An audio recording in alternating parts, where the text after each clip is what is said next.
আসসালামু আলাইকুম গাইস, এই দেখেন একটা বিষয় আপনাদের সামনে নিয়ে আসছি। বিষয়টা হচ্ছে এই যে সিগারেট, এই সিগারেটগুলা দোকানদার বিক্রি করে, কাস্টমার চিড়া ফাড়া অনেক রকম টাকা দেয়, ঠিক আছে। এরপরে অনেক সময় এই কয়েলগুলা দেয়। সিগারেট কোম্পানি কি করে, কয়েলগুলা নেয় না। এই যে টাকাটা দেখতে পাচ্ছেন, এটা কিন্তু একটু লাট হয়ে গেছে, ঠিক আছে, টাকাটা নরম হয়ে গেছে। এই টাকাটা এখন সিগারেট কোম্পানি নিবে না, হ্যাঁ।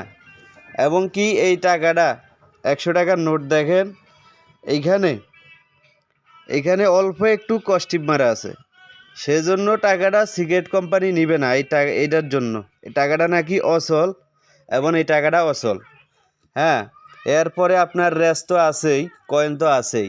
তাহলে সিগারেট কোম্পানি এই টাকাগুলা নিবে না, এবং কি প্রয়োজনে সিগারেট বিক্রি করবে না। তাহলে দোকানদার কি করবে?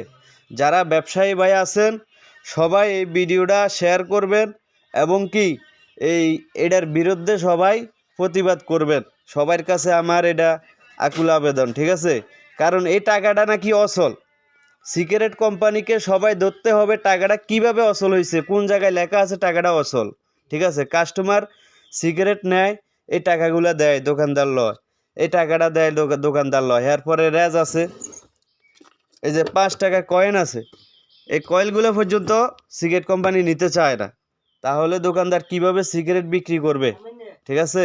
সকল দোকানদারের প্রতি আমার আকুল আবেদন, সবাই সবার জায়গা থেকে প্রতিবাদ করবেন সিগারেট কোম্পানির জন্য, ঠিক আছে। সবাই সিগারেট কোম্পানির জন্য প্রতিবাদ করবেন, আকুল আবেদন রইল। আমার এখানে এই দোকানদারে 5 প্যাকেট সিগারেট লইছে, এখন কিন্তু 5 প্যাকেট সিগারেট কোম্পানি নিয়ে যাইতেছে, ঠিক আছে। এই টাকাটার জন্য মাত্র 5 প্যাকেট সিগারেট, সারাদিন এই দোকানদার 5 প্যাকেট সিগারেট বেচে, তাও এখন সিগারেট কোম্পানি দিবে না। এই যে সিগারেট কোম্পানি নিয়ে যাইতেছে, জান।